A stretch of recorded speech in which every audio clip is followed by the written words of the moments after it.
गायत्री मंत्र एक ऐसा मंत्र है जिसके सामने बाकी के कोई भी मंत्र सब छोटे हैं। ये मैं नहीं कह रहा हूँ, ये ग्रंथ कहते हैं। बहुत कम लोग जानते होंगे पर असल में सभी मंत्रों में गायत्री मंत्र का उपयोग होता ही होता है। साधना किसी भी प्रकार की हो, पर हर साधक सबसे पहले माँ गायत्री को साधता है। तो आज की ये वीडियो में मैं आपको गायत्री मंत्र की शक्ति, गायत्री साधना, उसके परिणाम, सभी चीजें बिल्कुल डिटेल में बताने वाला हूँ। और हाँ, अगर जरा भी वीडियो को स्किप करोगे तो समझ नहीं पाओगे, क्योंकि ये वीडियो देखने के बाद आपके जीवन में बदलाव आ सकता है। और ये बात मैं दावे के साथ कह सकता हूँ कि गायत्री साधना या गायत्री मंत्र के बारे में इतनी डीप में आपको कोई नहीं बताएगा। तो ज्यादा वक्त नहीं गवाते और वीडियो को करते हैं स्टार्ट।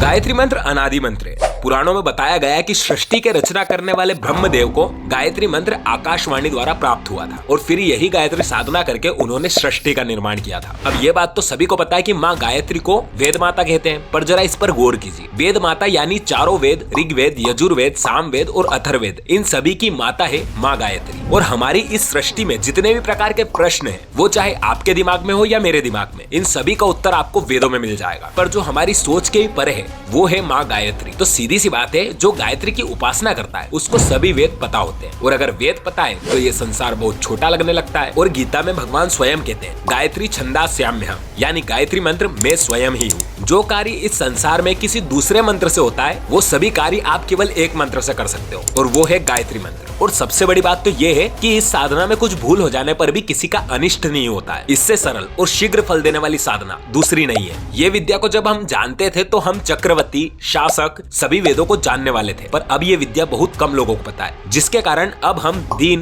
दरिद्र और बहुत से दुखों से ग्रसित है। आपने पौराणिक समय के ऋषि मुनियों के बारे में सुना होगा। वो महान सिद्धियों को पाते थे और उनके वरदान और श्राप सभी सत्य होते थे। कई श्राप तो आज तक चले आ रहे हैं, पर वो जितनी भी साधना करते थे वो सभी गायत्री के आधार पर ही होती थी, क्योंकि गायत्री महाविद्या से ही 84 अलग अलग प्रकार की योग साधनाएं निकलती है। अब चलते हैं हम मेन टॉपिक की ओर, जो है गायत्री साधना करें कैसे। पर पहले आप नियम जान लीजिए। गायत्री साधना के लिए आपका यज्ञोपवीत संस्कार हुआ होना चाहिए, साथ में आपका कोई गुरु होना बड़ा आवश्यक है। अब अगर आप साधना सुबह के समय कर रहे हो तो आपको आसन लगाकर पूर्व की दिशा की ओर मुख करके बैठना है, और अगर शाम के समय साधना कर रहे हो तो पश्चिम की ओर मुख करके बैठना है, क्योंकि गायत्री मंत्र सूर्य देव को अर्पित है। तो जिधर सूर्य होगा उस तरफ आपका मुख होना चाहिए। पास में एक घी का दीपक जरूर होना चाहिए, क्योंकि दीपक को शास्त्रों में कर्म साक्षी कहा गया है। साथ में एक जल का पात्र। अब शुरू होगी आपकी साधना, जिसमें आपको गायत्री मंत्र का जाप करना है। गायत्री मंत्र को अपने मुंह से कभी ना बोले। असल में गायत्री मंत्र गुप्त होना चाहिए, पर गायत्री मंत्र का जाप करने से पहले आपको बहुत सी चीजें और भी करनी होगी, जैसे पवित्रीकरण, प्राणायाम, आचमन, संकल्प, न्यास,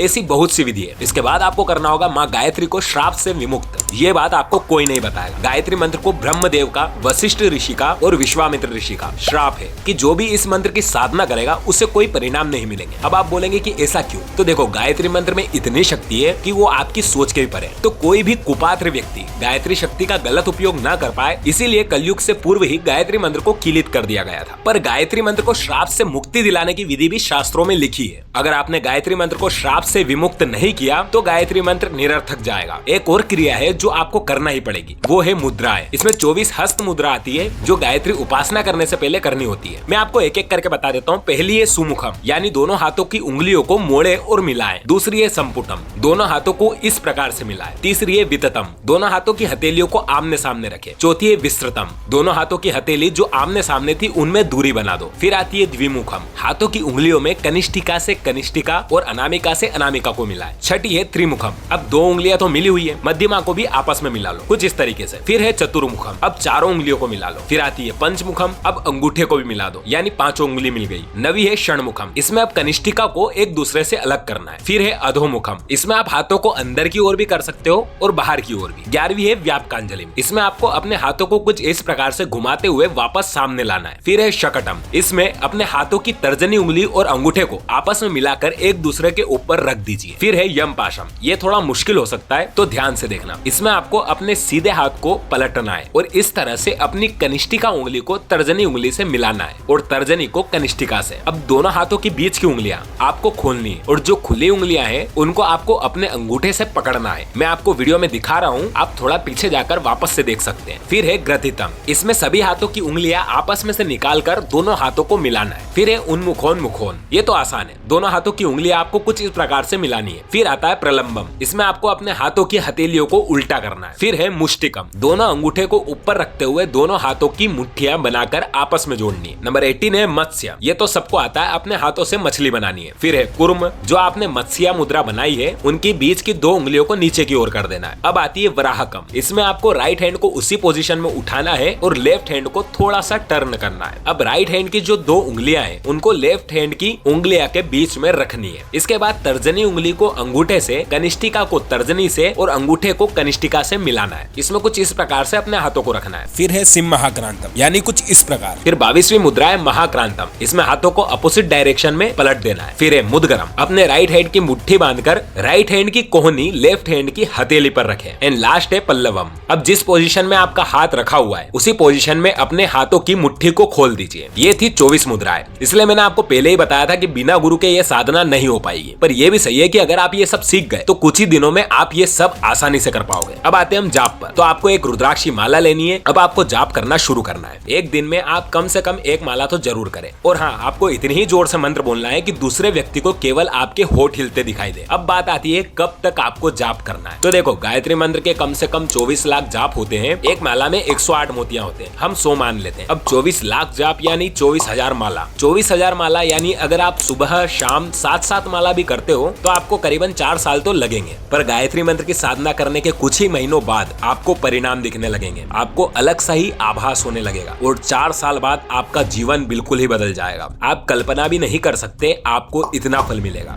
इस साधना से आपके हर विघ्नों का नाश हो जाएगा, आपको बस उन्नति मिलती रहेगी, आपका तेज बढ़ जाएगा, धन की कभी चिंता नहीं होगी, द्वेष भाव समाप्त हो जाएगा, आपके दुश्मन पहले ही नतमस्तक हो जाएंगे, आप हर रोग से कोसों दूर होंगे, आप में दूरदृष्टि की शक्ति आ जाएगी, वीरता, शूरता, इसे ढेरों जिनके बारे में मैं आपको बता भी नहीं सकता। ऐसे परिणाम आपको केवल गायत्री मंत्र से प्राप्त हो सकते हैं। तो मैंने आपको यहाँ गायत्री उपासना के बारे में कुछ जानकारी दी है, पर देखो, मैं आपको हर वीडियो में कहता हूँ मेरा काम बस आपको जानकारी देना है ताकि आप अपने संस्कृति को जान सकें। तो आज की इस वीडियो में बस इतना ही। मैं आशा करता हूँ आपको एक छोटी सी जानकारी पसंद आई हो। वीडियो पसंद आई तो वीडियो को एक लाइक कर देना, चैनल पर नए हैं तो चैनल को सब्सक्राइब कर देना, और आपका कोई भी क्वेश्चन हो कमेंट में जरूर पूछना, मैं जल्द से जल्द रिप्लाई करने की कोशिश करूंगा। मैं मिलता हूँ आपको अगले खास वीडियो में, जब तक के लिए जय श्री कृष्ण।